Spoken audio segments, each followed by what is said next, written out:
I'm Georgette Bhathena, the Chief Programs Officer at TAAF, overseeing strategy and programming for our core pillar areas. And we're thrilled to follow the fireside chat and then stand before lunch. But we're excited about the conversation that we're going to have around the power of data and research. One of the most exciting and fulfilling parts about working at TAAF is really charting pathways to better understand and meet the evolving needs of the AANHPI community. In 3 years, TAAF has launched groundbreaking research in a number of areas, including roadblocks AANHPI creatives face in the entertainment industry, AANHPI representation in small business and corporations. In the spring of this year, we also looked at the state of safety within New York, and we've been tracking the perceptions of AANHPIs in the country with the STAATUS Index, the first analyses of its kind in 20 years. And right now, we're going to dive into the recently released results of this year's STAATUS Index. We'll also discuss the growing health crisis affecting our AANHPI community. Please welcome the leading researchers and educators who have been working alongside TAAF, and I'm pleased to introduce our panelists.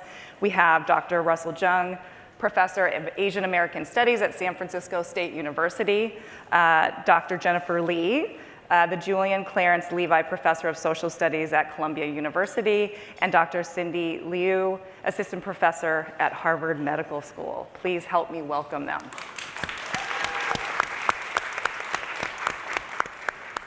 So to kick us off, when there's a lack of awareness and visibility, it makes it easier for hate to grow. This year, one of the key, we're gonna start here. So right now, we're going to dive into the recently released results of this year's STAATUS Index, and we'll also discuss the growing health crisis affecting our community. Let's start with what the STAATUS Index is. So Russell and Jennifer are on the academic advisory. Jennifer, we'll start with you. Could you please explain what the STAATUS Index tracks and who it surveys and how that information is key to a lot of the work that we do? Yeah, thank you for having us, and thank you, TAAF, for supporting the STAATUS Index. The STAATUS Index stands for the Social Tracking of Asian Americans in the United States.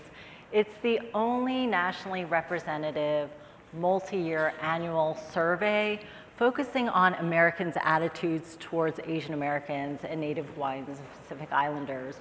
It was first launched during the pandemic in 2021 at the height of anti-Asian violence and hate. And now we're in its 4th year, which is really exciting. This year, we've expanded STAATUS. We've interviewed or surveyed over 6,000 respondents, and when possible, we've been able to disaggregate our analyses by looking at East Asians, South Asians, Southeast Asians, and NHPIs, recognizing that not only are our communities diverse, but we have diverse perspectives about our communities. What's also exciting is we have a youth component, which our colleagues will talk about. We've been surveying respondents who are 16 years of age or over, so they're included in our analyses. One of the things I talk about when I talk about the power of STAATUS, it gives us the data to create our own narratives and to also disrupt the narratives that don't reflect and don't serve us. From there, we can take the action that we need to enhance our communities.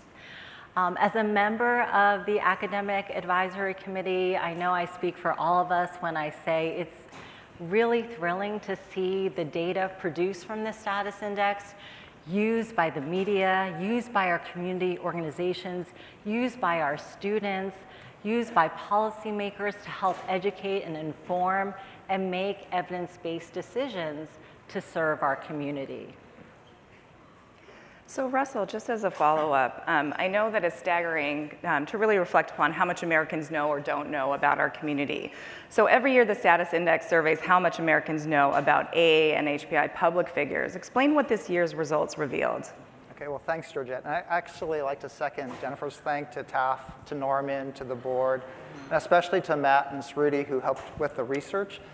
And so again, for 4 years running, the STAATUS Index has shown that Americans don't know who Asian Americans are. And a staggering number, over half of Americans can't even name a famous Asian American. So maybe in this room you recognize, oh, I can name off a list, but most Americans can't name a single person. When they do name a famous Asian American, the top choice is Jackie Chan, right? And he's not even American. Bruce Lee, and then finally our Vice President, Kamala Harris.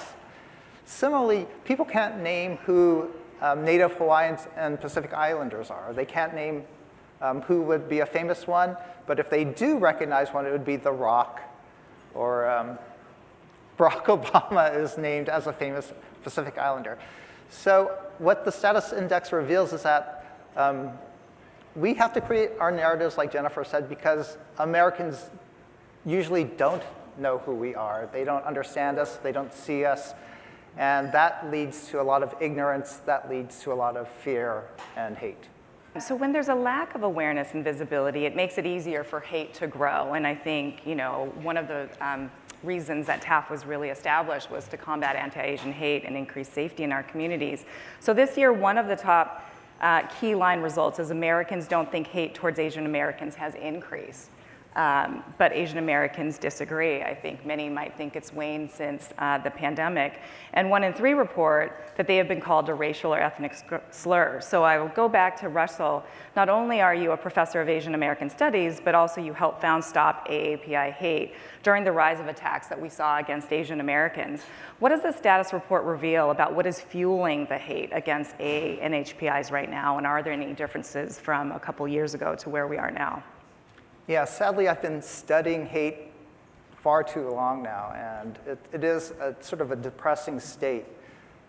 What's fueling the hate, first of all, is that ignorance, right? We talk about people not knowing Asian Americans who are famous.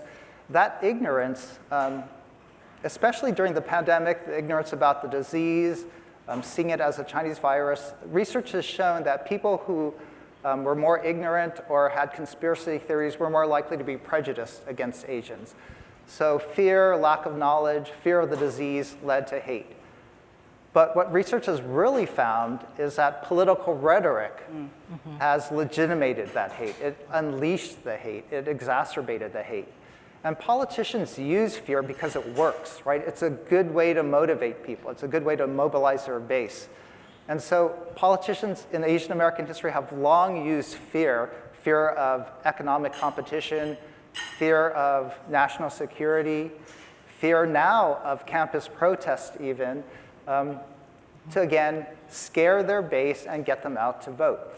And so what we've seen then is that politicians again utilize and mobilize on fear, use xenophobic political rhetoric, and that then affects Asian Americans. By using this kind of fear, they've been proposing, for example, alien land laws. Yeah. And over 30 states in the past year have proposed alien land laws. Some have passed them. And almost half of Americans actually approve of these alien land laws. And people of color, Democrats, are less likely. But the problem with that is that these policies are actually ineffective. They don't do anything to really protect our national security. Dangerous Canadians buy more land than Asians do. And so what they're doing is they're just using the yellow peril, the threat of Asians as outsiders coming in, or also like the dusky peril, the threat of brown Asians being terrorists. They use those fears to pass this type of legislation that is ineffective, just again, so that they could get brownie points and so they can mobilize their votes. The danger then, as I said, is that when policies like these are passed, when political rhetoric is utilized, that signals to the American public, yeah, Asians are the yellow peril. Asians are the dusky peril. Asians are perpetual foreigners who don't belong. And then they just feel free to spit on our kids, to yell at our grandparents. And I think, again, this ignorance and this fear are what leads to hate. So I'm wondering, Jennifer, if you could build on Russell's point. So you say many perceive Asian Americans as forever foreign or perpetual foreigners and un-American, which leads to questions of loyalty. Why is this especially dangerous? And in general, I think also in an election year, why is this dangerous? It is highly dangerous, and one of the findings that came forth in the status index is that 37% of Americans believe that Asian Americans are more loyal to our countries of origin than to the United States. As shocking as that statistic is, as the graph shows, this has been steadily increasing, and it's especially frightening for the reasons that Russell had pointed out. In 2021, 21% of Americans thought that Asian Americans were more loyal to our countries of origin than to the United States, which is high enough. That's 1 in 5 Americans. By 2024, given the political rhetoric, which has led to everything from alien land laws to the China initiative, that statistic has almost doubled to 1 in 2 Americans believing that we're more loyal to our country of origin than to the United States. I also want to point out another policy that this kind of rhetoric and thinking has generated. So it's not too far long ago when we knew about the China initiative, which was an initiative launched by the Trump administration focusing on espionage and threats to the national security of the American public. Yet who was targeted? It was dozens of Chinese scientists who were actually targeted, who were accused, whose lives were upended, and despite not a single case that was actually successful under the China initiative, it was allowed to continue for a number of years. Now that it is formally ended, the reverberations of the China initiative still continue to hold. So what we've seen is an increase in the outmigration of scientists of Chinese origin from the United States to China. We've seen also a reluctance, an increased reluctance of Chinese scientists to apply for federal funding to support their research. This is not only an assault on Chinese scientists, it's an assault on science, and it's an assault on every single one of us. It affects our health, our mental health, the way we feel like we belong. It affects the way we feel about being accepted in the United States. Thank you. And Jennifer, you mentioned a little bit about effects, and including on mental health. I'll turn it to you and bring your voice in, Cindy. When there's a threat of violence coupled with questions of loyalty, how does that impact mental health? Absolutely, it's a really important question. When we think about loyalty, we think about choosing a side. And for those who are younger, even when you're older, as you're developing a sense of identity, you are negotiating various spaces and sorting out who you ought to be, the in-group that you're supposed to be a part of, or the out-group.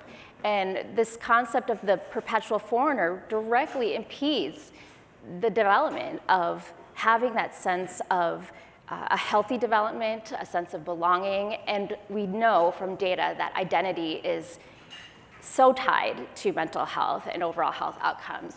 And therefore, we really need to find ways to be able to dispel these particular myths because it affects not just adults, but also young people. So Jennifer, I'd love to bring back a theme that we've been talking about from the beginning of Summit, just around belonging. So we've been talking about belonging throughout the Summit, and in this year's status findings, AANHPIs are more likely to feel like they belong and less accepted, which is interesting. So can you talk about this difference between belonging and acceptance? Yeah, we wanted to distinguish the two, which are very much interrelated, but belonging we think is it's more internal, how much you feel like you belong. Of course, that it is very much determined by external perceptions, but acceptance is something different. Although related, it's whether you feel accepted by others because of your identity. So, but regardless of which measure we use, one of the most stark findings that we found this year and that reverberate over the years is that Asian Americans are the least likely to feel they completely belong and are the least likely to feel they're completely accepted in the United States. So about 37%, only about 37% of Americans feel that 38%, excuse me, feel that they completely belong in the United States. And for acceptance, it's about half that at 18%. What's really startling about this is that it's our younger among us, those 16 years of age to about 25, who are the least likely to feel they belong and are accepted in the United States. When we ask them, in what areas do you feel like you don't belong? One of the top answers was at school. And this struck us deeply. Asian Americans can be overrepresented as a percentage of our population in universities, but that does not mean they feel like they belong in our universities. They also feel that they don't belong in the workplace. So this perception that Asian Americans are high earning, high achieving, and doing well in the workplace does not jive with this perception that they don't feel like they belong in the workplace. The third area is in online spaces. So thinking about how much of us spend time online, it's especially the Asian American youth who are recognizing that they don't feel that they belong online. The other point, we also asked about why do you feel like you don't belong and aren't accepted? And the top answer is because they have been a victim of either discrimination or violence. The second answer is that they don't see themselves reflected in leadership. And so let me make 2 points here.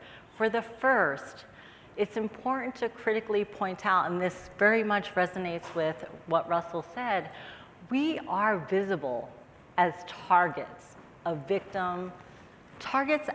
victims of discrimination and violence, but we're invisible as victims of discrimination and violence. So it's easy to target us at a time when national security threats are in the air and politicians use our experiences and who we are and our identities for that purpose, yet at the same time, people don't recognize that we're being victimized in these ways.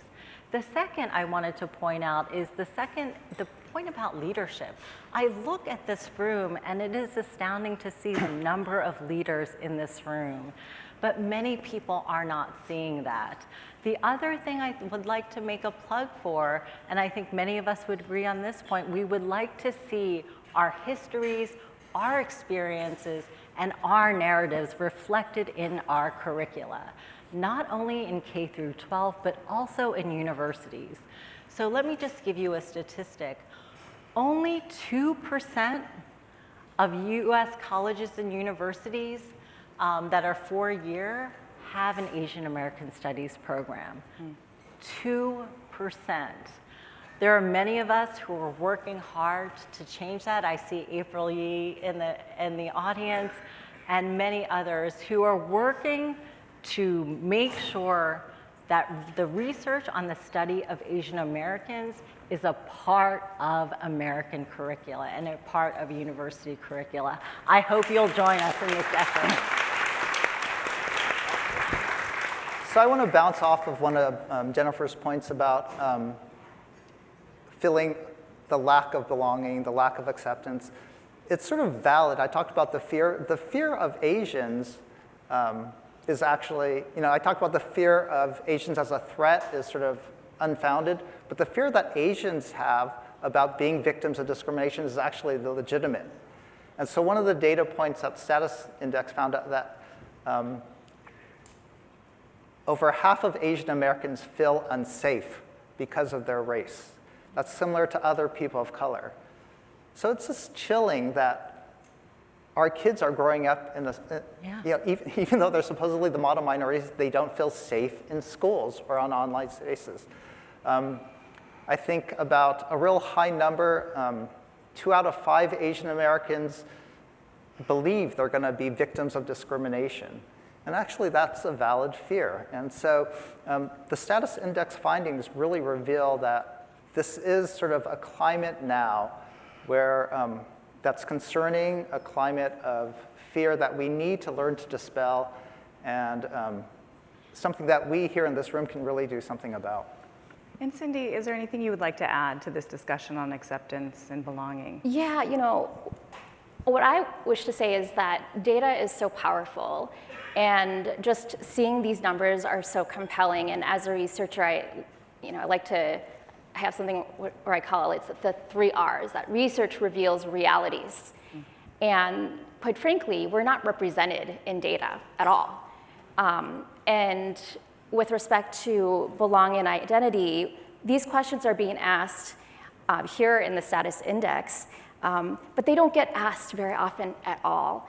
And I can just mention a statistic with respect to the federal funding that's committed to Asian Americans, that over a 26-year period, NIH, the National Institutes of Health, their overall budget, they spent just 0.17% of their overall budget to Asian American health. You see the thin line that's right there. 0.17% is just a fraction of a penny to a dollar. And so when we think about the need for data, status is a start, but most certainly we really need to have greater investments in really understanding the experiences of Asian Americans. So to that extent, we're now really thinking about mental health, knowing the implications of identity and belonging. And in some of the data that I've analyzed in 60,000 undergraduates across the country, that Asian American college students, they report the highest rates of discrimination, with 1/3 reporting being directly affected. But most importantly, 2/3 of the Asian American students in that survey reported vicarious discrimination. By that meaning witnessing the discrimination happening to somebody else. And not only that, but that vicarious discrimination is associated with mental health. We also saw that too.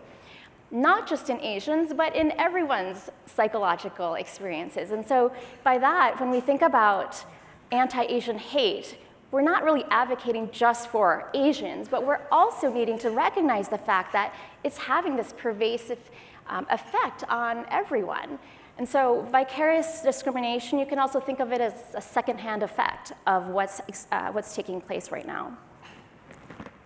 Can I follow up on that? And thank you, Cindy, for mentioning this. And when we talk about the lack of investment, we don't have the research we need. We don't have the data we need to craft our own narratives and to really disrupt the narratives that don't accurately reflect us.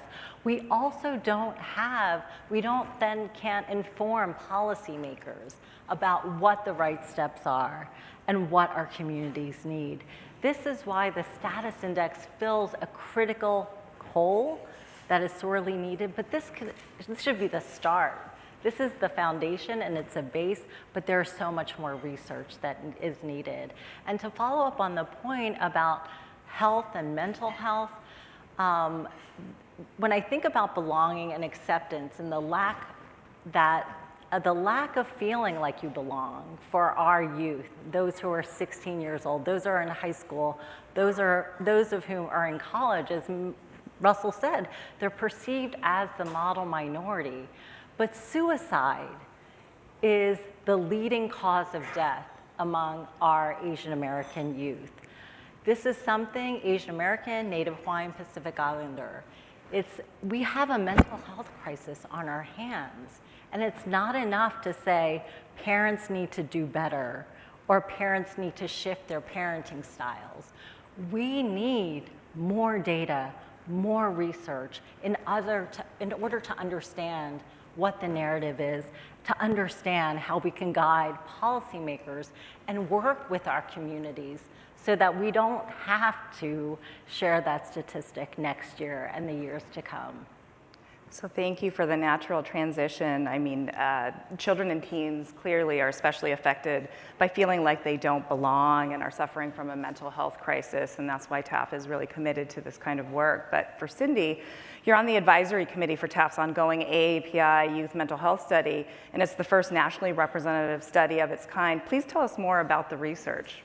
Absolutely. So the youth survey endeavors to collect data from over 1,000 young people between the ages of 14 to 25 and doing a really deeper dive into understanding their experiences and nationally. And so what that affords us is to really get a look and hear from their own perspectives, right?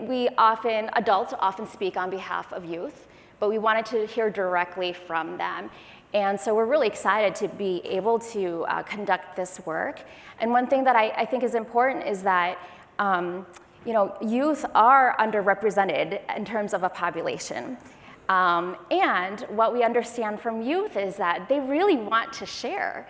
On the other hand, when it comes to identity and belonging and experiences of discrimination and mental health, those are the most difficult issues to disclose.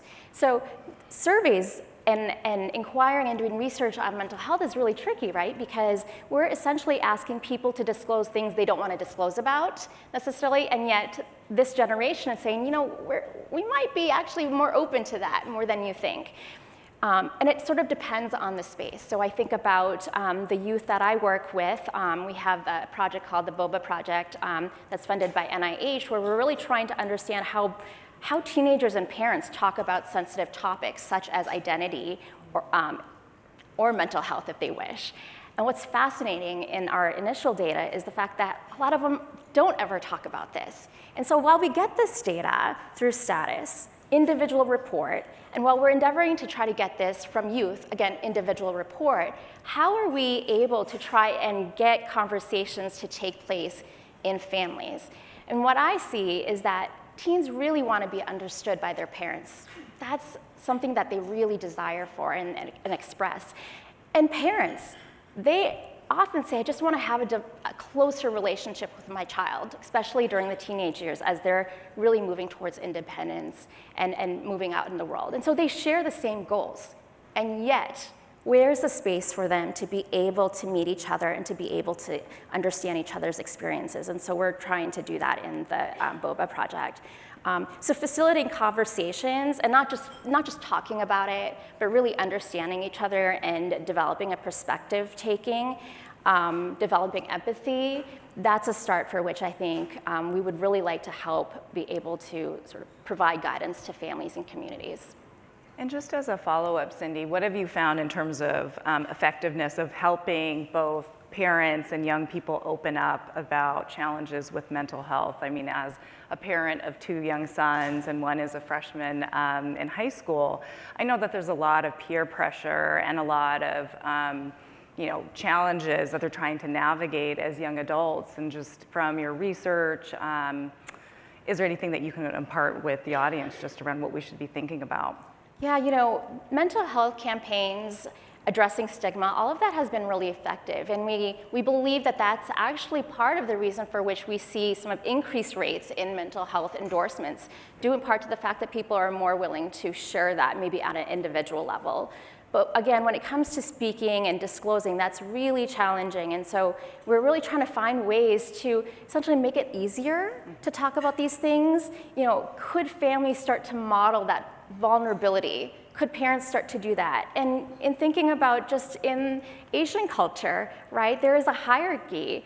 Older people don't disclose their vulnerabilities.